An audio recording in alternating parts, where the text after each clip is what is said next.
Evet arkadaşlar, pardon, gündem haber komedi başladı. Bu bölümde sığınmacılar konusuna derinlemesine nüfuz edeceğiz. Dipteki çapakları dahi eğlenceli bir şekilde temizleyeceğiz. Videonun sonunda da bu soruna karşı çözümlerimi sizlere sunacağım. Aman diyorum, bak sonuna kadar seyredin ha. Kısacası dolu, dop dolu, eğlenceli bir bölümle daha sizlerle birlikteyim. Hadi bakalım hep birlikte koklamaya. Haberi kokluyorum, haberi.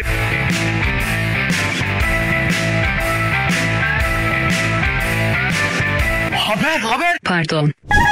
Arkadaşlar, Çıldırdım adlı videoda, daha doğrusu bundan önceki Çıldırdım adlı videomda bahsetmiştim. Orta çağa mı döndük? Ne olduk ya? Ne oldu? Orta çağa falan geri mi döndük? Ne oldu ya? Cumhuriyet demokrasi diyorduk. Sen dön dolaş gel. Nereye gel? Yine ağalara gel. Sürekli olarak bizi eziyorlar. Bizim aklımızla dalga geçiyorlar. Arkasından keriz yerine, salak yerine koyuyor bu ağalar, beyler bizi ya. Özgürlüğümüzü kısıtlıyorlar ya. Kim bunlar? Kim ya? Kim bu ağalar, beyler? Kim? Kimsin lan sen? Kimsin? Falan diye bir soru sormuştum, hatırlarsanız. Meğerse sadece Orta Çağ değil, Gotham City'ye dönmüşüz biz ya. Hadi bakalım, ara ki bir tane Batman bulasın. Aranızda Batman var mı arkadaşlar? Şimdi soruyu güncelliyorum. Ne oldu arkadaş? Yahu biz suç şehirlerine mi döndük? Ne oldu? Herkesin kafasına göre takıldığı orman kanunları mı geçerli olmaya başladı? Ne oldu ya? Batman'de vardı ya, bilirsiniz. Bir sorun olduğunda geceliğin gökyüzüne Batman'in o yarasa işaretini falan yansıtırlardı. Şimdi bizde de sorunlar daha çok büyüsün, daha çok artsın diye sanki Joker'in resmini yansıtıyorlar gibi bir hale döndük biz yani. Güzel coğrafyamızın en tane sorununu unuttuk. Ekonomiye, enflasyona, faturalara kilitlendik. Onlar da bize ne yaptı? Göçmenleri, düzensiz göçmenleri, sığınmacıları bize kilitlediler. Kilitlendik olduk arkadaşlar. Bunun anahtarını kim bulacak? Gerçi sığınmacı diyoruz da bunlar gerçekten sığınmacı mı, mülteci mi? O da belli değil. Bu güruh kim arkadaş ya? Gelen mülteciyi bir araştırırsın değil mi? Sağlıklı mı, değil mi? Toplumumuza bir hastalık yayacak mı? Ne gibi bir kültürde eğitilmiş? Suç kaydı var mı? Bizim topraklara ettiler ya, mülteci oldular. Dolayısıyla entegre edebilecek miyiz? Dilimizi öğreniyorlar mı? Bu toprakların örf adetlerini, kanunlarını biliyorlar mı? Uyumlanabilecekler mi? Uyumlanabilen insanlar mı? Almanya batı aldı diyorlar da Almanya böyle dıdık ediyor. Dişlerini bakıyor ya. At gibi dişlerine bakıyor insanları. Liyakatli insanları alıyor. Ama bunlar öyle değil ki. Böyle ya PUBG oyunu gibi lap diye, deve dışkısı gibi, affedersiniz, böyle lap diye bölgeye bıraktılar. Ülkemize bıraktılar yani bunları. Ya bunlar insan ya. Ey Amerika. Buradan sana sesleniyorum. Bunlar insan ya. Sen ne bunlara deve dışkısı muamelesi yapıyorsun ya? Peki ben neden ey Amerika dedim? Neden ben ey Amerika dedim? Hatırlarsanız, gerçi nereden hatırlayacaksınız? Aradan bir yıl geçmiş. Yani bir yıl önceyi unuttuk biz artık. Dün ne yediğimizi unuttuk. Bunu nereden hatırlayacaksınız gerçi, ama neyse, ben hatırlatacağım zaten biraz sonra sizlere. Yalnız oraya gelmeden önce abone olmayı, likelamayı ve yorum yazmayı unutmayalım sevgili arkadaşlar. Şimdi hatırlatmaya başlıyorum. Multiverse liderimiz, biliyorsunuz, bundan bir yıl evvel Haziran aylarında NATO Liderler Zirvesi'nde ABD Başkanı Biden'la bir araya gelmişti. Bakın şimdi görüntüler de girecek. O görüşmede sadece 3 kişi vardı. Multiverse liderimiz Biden ve bir de tercüman vardı. Peki bu tercüman kimdi? Merve Kavakçı'nın kızı Fatma Abushanab eşlik etmişti. Diyorlar ki bu buluşma sırasında Biden'la bir anlaşma imzalanmış. Bu insanlara sınırlarımızı açacağımıza dair garanti vermişsiz. Ama halka sorulmamış. Meclise konu edilmemiş. Amerikan Başkanı ile yapılan görüşmenin sonuçlarını zaman içinde daha iyi analiz edebileceğiz diyorum. Çünkü bu arkadaşlar devlet geleneğimizi alt üst ettikleri için çok ilginç. Mesela elçiliklerden ya da Dışişleri Bakanlığı'ndan tecrübeli bir ve tutanak tutmak mecburiyetinde bulunan bir tercüman yok. Sayın Biden'la Sayın Erdoğan'ın görüşmesi esnasında genç, Sayın Merve Kavakçı'nın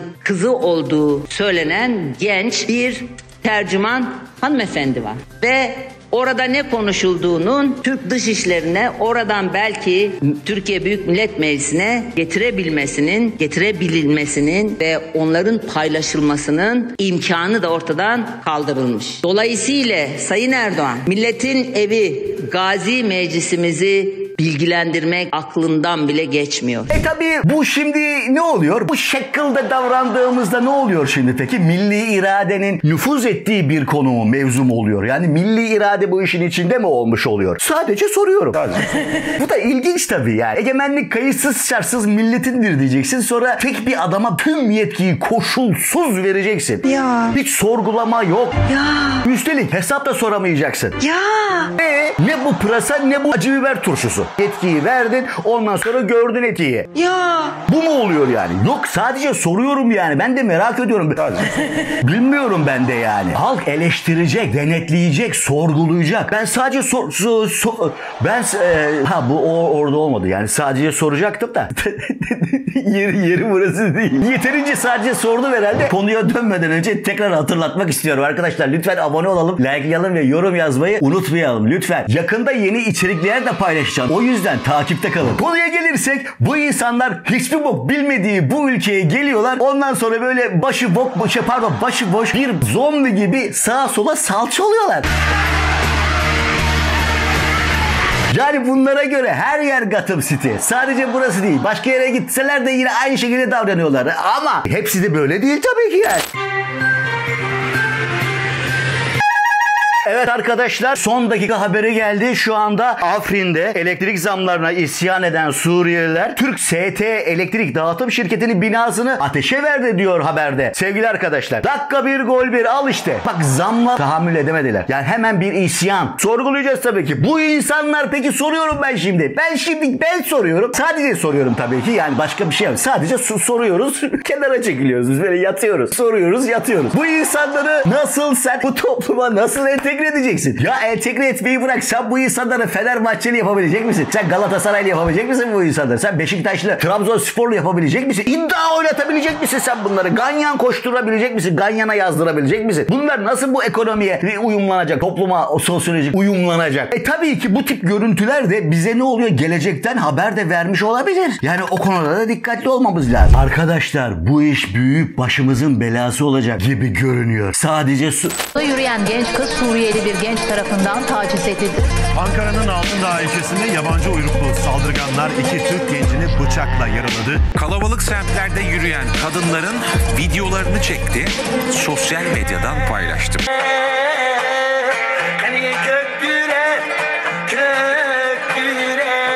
Bu Suriyeliler gerçekten bizi bitirdi. Artık yeter gitsin. O zaman 10 yıldır ben besledim onları, yeter. Yine sadece sormak istiyorum da şimdi onu nasıl soru haline getireyim diyorum. Kara para diye bir şey var yani. Kara para aklama diye bir şey var ya. Acaba diyorum bu mevzu da kara insan aklama yöntemi mi? Yani bu sığınmacı mevzusu kara insan aklama yöntemi mi? Bak, bunu soru haline getirdim, sadece sormuş oldum. İddia ediyorum. Bakın görün, yarın bugün sığınmacılarla ilgili televizyonlarda diziler yapılacak, filmler çekilecek, reklamlar olacak. Görürsünüz. Entegrasyonun bir parçası olacak. Hak haline gelecek. Dolayısıyla buna biz entegrasyon demiş olacağız. Yani Twitter'da devamlı hashtag olacak. Yani biz hashtaglere boğulacağız arkadaşlar. Herkesin böyle alnının ortasında bir sığınmacı hashtag'i falan olacak. Böyle barkodlu gibi. Bu kadar şeyden sonra içiniz daralmış olabilir. Ben hemen şimdi biraz böyle içiniz açılsın diye bir görüntü fışkırtıyorum.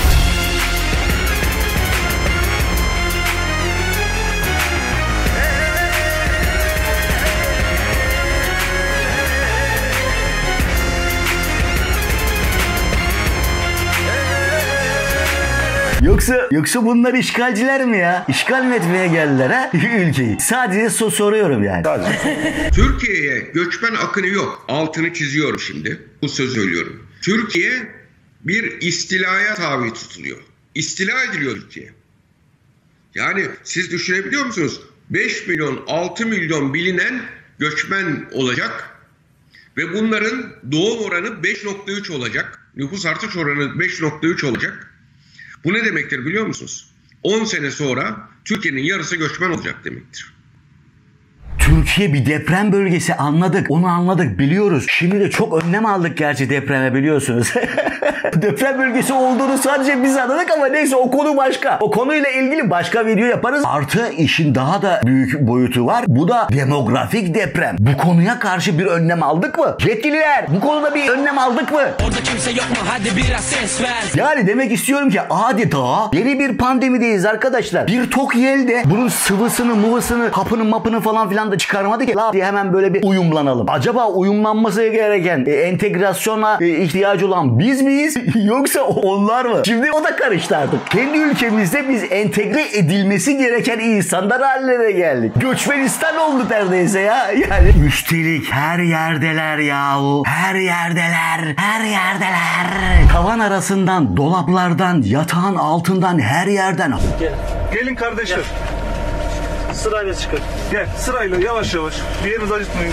43, 44, 45. Aman arkadaşlar dikkat edin. 46. Allah razı olsun abi sizden.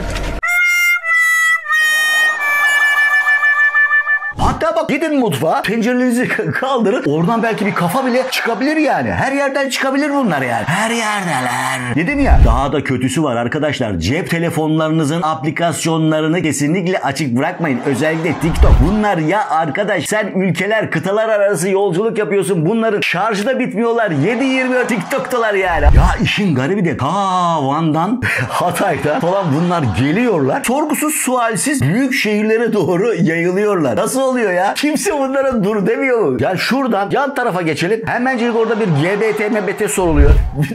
Bir de bunlar da durduk yerde bayrak açma hastalığı var ya. Ya böyle bayrağı açıyorlar yani. Hayır, ıslak mı? Kurutmaya mı çalışıyorsun? Ne yapıyorsun yani? Sallıyorsun. Neyi kutluyorsun?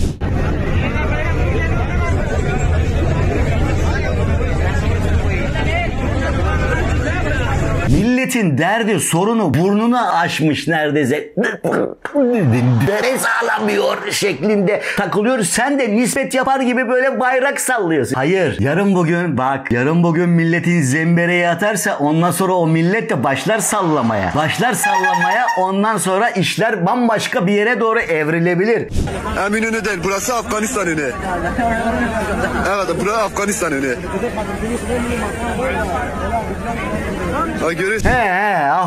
Afgan önü. Arkadaşlar büyük bir ihtimalle bunlar provokatör. Gözünüzü seveyim, böyle gaza gelmeyin. Aman diyorum bak. Alo, aman diyorum.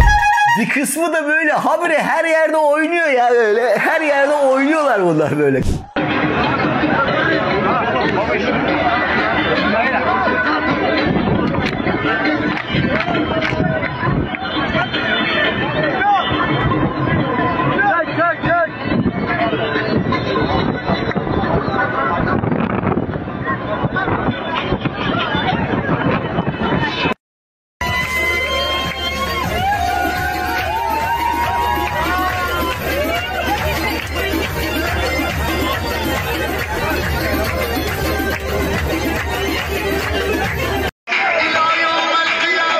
Esenyurt son dakika Hayrabolu Luna Park'ta Afgan uyruklular. Kendi aralarında aranozda kertenkeleleri gibi eğleniyorlar. Esenyurt son dakika. Hani desem ki kendi ülkelerinin sorunlarından kaçtılar da bizim ülkemize geldiler. Hani çok şükür sorunlardan kaçtık, refaha geldik. Güzel kardeşim, zaten bizim durumumuz da iyi değil ki. Allah Allah, sen nereye geldiniz zannediyorsun? Hadi her şeyi geçtim. Dans etmek, eğlenmek çok güzel bir şey arkadaşlar. Yani insanlar mümkün olduğu kadar dans etsin, eğlensin, her yerde böyle coşsun. Yalnız işin ilginç tarafı, bunlar yalnızken dans etmiyorlar. Yalnızken derken grupça 10 kişi bir arada olduğunda ben onlara yalnızken diyorum. Bunlar 10 kişi yalnızken hiç dansları yok. Nerede kalabalık bir semt var, o semtin içine giriyorlar, orada böyle patlıyorlar. İçten bir patlıyorlar, bir dansa geliyorlar. Yani bir aşka geliyorlar. Hani insan sadece soruyor. Acaba diyorum bunlar nispet mi yapmaya çalışıyor? Bak, kızdırmaya mı çalışıyor o kalabalık etrafı, semtteki insanları? Aman diyorum bak, bu tip hareketler genellikle provokasyona yönelik hareketlerdir arkadaşlar. O yüzden bak, sadece neyse yani gaza gelmeyin, provoke olmayın demek istiyorum. Zaten benzine, gaza sürekli zam geliyor. Siz de boşuna enerji sarfiyatı yaparak başınıza iş almayın. Gereksiz fatura ödemeyin. Bak görüyorsunuz değil mi? Yılan. Nasıl öyle? Titriyorlar. Fakat dikkat ettiniz mi arkadaşlar? Saat satan siyahiler var bir de ayrıca, biliyorsunuz. Onlarda hiç böyle bir yılanlık gördünüz mü? Ya hareketler ya da işte Müslüm Trinkmengi ya. Müslüm Trinkmengi ya. Come on yeke. Come on yeke. Tamam yeke. Onlar bilmiyor mu dans etmeyi ya? Yeke diyemez mi yani? En azından benim kadar yeke diyebilir yani, değil mi? Aslında halkımızın büyük bir çoğunluğu, büyük bir yüzdesi bu sığınmacılardan rahatsız. Bakın görün. Yani ben bu konuda kesinlikle yani katılmıyorum iktidara. Kesinlikle gitmeleri gerekiyor. Yani ben gitmelerinden yanayım. Gitsinler ki biz de artık ülkemizde rahat yaşayalım. İktidar yetkileri bu konuyla alakalı son dönemde farklı açıklamalar yapıyor. En son yaptıklarında ev sahipliği yapmaya devam edeceğiz dediler ama bir öncekinde 1 milyon Suriyelinin gönderileceğinden bahsedilmişti. Sizce neden söylemlerde değişiklik oluyor? Yani çıkar ilişkisi olduğunu düşünüyorum. Kapılarını açsınlar o zaman. Bizim kapımız kapalı. Yeterince açık kaldı bence. Açık kalmasına da gerek yok. Kapıya da gerek yok. Adamlar zaten geliyorlar öyle böyle. Bence artık planlı geri dönüş başlatılmalı. Onlar da insan sonuçta. Söylemlerde bazen farklılık oluyor. Bu farklılık konusunda ne düşünüyorsunuz? Çelişkili konuşuyor zaten. Hep çelişkili. 1 milyon sığınmacıyı gönderse ne yazar? Bunlardan bıktık yani. Taban sağdan istemiyor. Daha neyin peşine bu adamlar göndermiyorlar? Hayat pahalı, her şey pahalı. Menfaat olmasa da şimdiden tutmazlardı. Bir menfaatleri var. Bence yanlış düşünüyor o konuda. Bizce yani bizim ülkemiz eski döneme dönmeli. Halkımız böyle diyor da ama yetkililer de göndermeyeceğiz. Ne bu ya? Halklar milli iradeyle, egemenlik kayıtsız şartsız milletindirin milli iradesiyle inatlaşmanın alemi nedir ya? Rahatsız işte insanlar ya. Bunu ne bu kadar zorluyorsun? Acaba diyorum sığınmacı fetişisti mi acaba bizim yetkililer? Yoksa orada bir rant mı var? Bir böyle sakal mı var? Hayır, eğer milleti ciddiye alınmıyorsa onu bilelim. Bu ülkenin vatandaşı milli irade ciddiye alınmıyorsa size bak hemencecik bir yöntem söyleyeyim. Sevgili arkadaşlar, şimdi madem bizi ciddiye almıyorlar şöyle bir şey öneriyorum ben de sizlere. Şu 250 bin dolara Araplara ev satılıyor ya, artı üstüne bir de vatandaşlık veriliyor. O zaman her vatandaş 250 bin dolara versin. Vatandaşlık satın alalım ya. Değil mi? Kendi ülkemizin vatandaşı olalım. Ne kadar güzel değil mi? Şimdi geldik. Nereye geldik? Sığınmacı sorununa çözüm önerilerime sıra geldi arkadaşlar. Çözümlerimi sizlere sunacağım. Bundan sonrasını daha bir dört gözle dinleyin. Düşünmeyen için çok mantıklı önerilerim var. Arkadaşlar bunları lütfen ciddiye alın. Bakın diyorlar ya, sığınmacılar için devletimizin bütçesinden, hazineden para harcanmıyor. Parayı Amerika, Batı yolluyor diye. Ben de diyorum ki Batı Amerika bize para yollamasın. Tabii ki canım. Ne gerek var yani? Parayı alıyorsun, paranın nereye gideceği belli falan filan olmayabilir. Parayı kontrol edemeyebilirsin.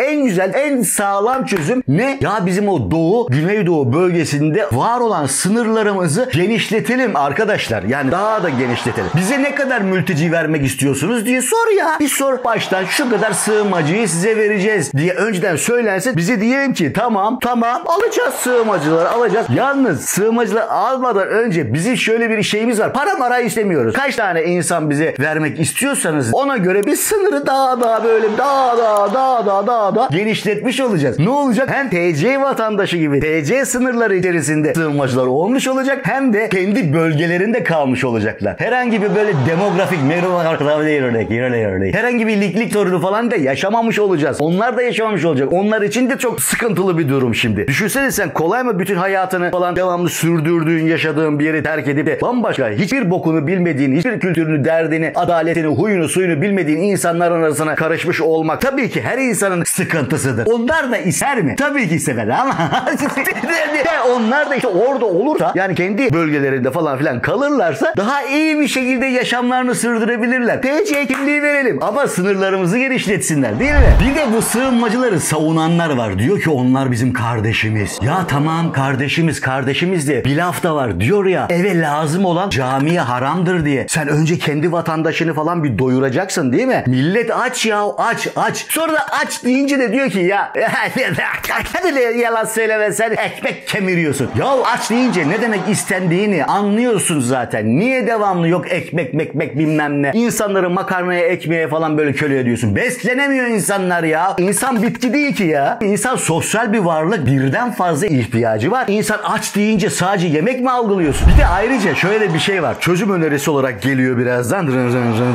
Sığınmacıları savunanlara diyorlar ya, onlar bizim kardeşimiz diyenlere karşı da argüman olarak diyorlar ki madem bu kadar çok seviyorsun, al evinde besle, al evinde yaşa. Suriye'de bir savaş var. Mazlum bir dünya insan var, biliyorsunuz. Orada ihtiyacı olan insanlar var. Mesela böyle evsiz, ihtiyacı olan birisini evinize alır mıydınız? Alırım tabii. Alır mısınız? Evet. Abi bir tane var burada evsiz bir arkadaşımız. Biz burada bulduk. Bunu evinize alır mısınız? Şu anda benim evim burada yok. Neredeyse eviniz. Ya şu anda yapılıyor yani. Siz eder miydiniz? Ben ederim. Tamam abi, bir tane Suriyeli arkadaşımız var. Evsiz, biz bulduk, savaştan gelmiş. Çok teşekkür ediyoruz size de biz. Ben edemem yani. Eşim etmezse ben edemem. Bir arasanız eşinizi. Olmaz. Gerekirse evet. Abi bir tane evsiz arkadaşımız var Suriye'den gelen. Biz de bulduk. Bunu misafir eder misiniz? Selamünaleyküm abi. Aleykümselam.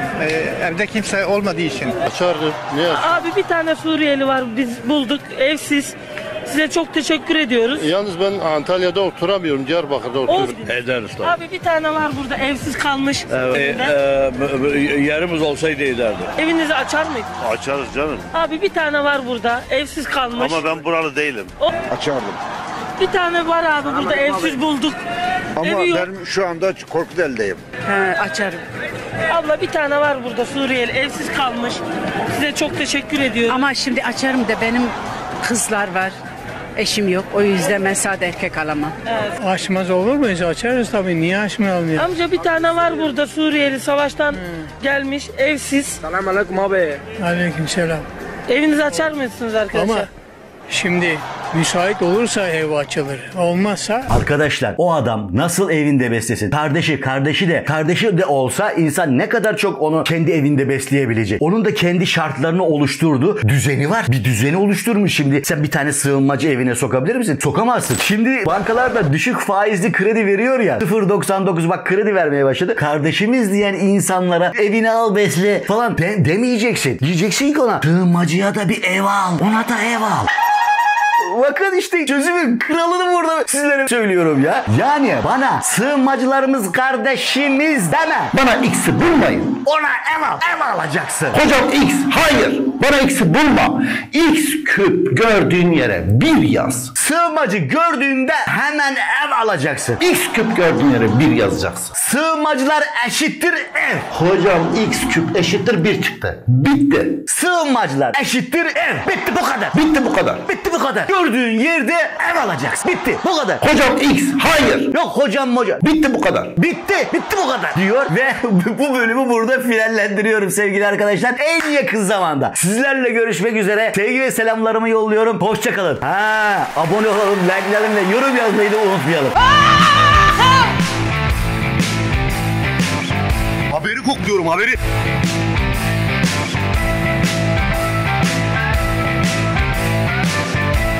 Haber. Pardon.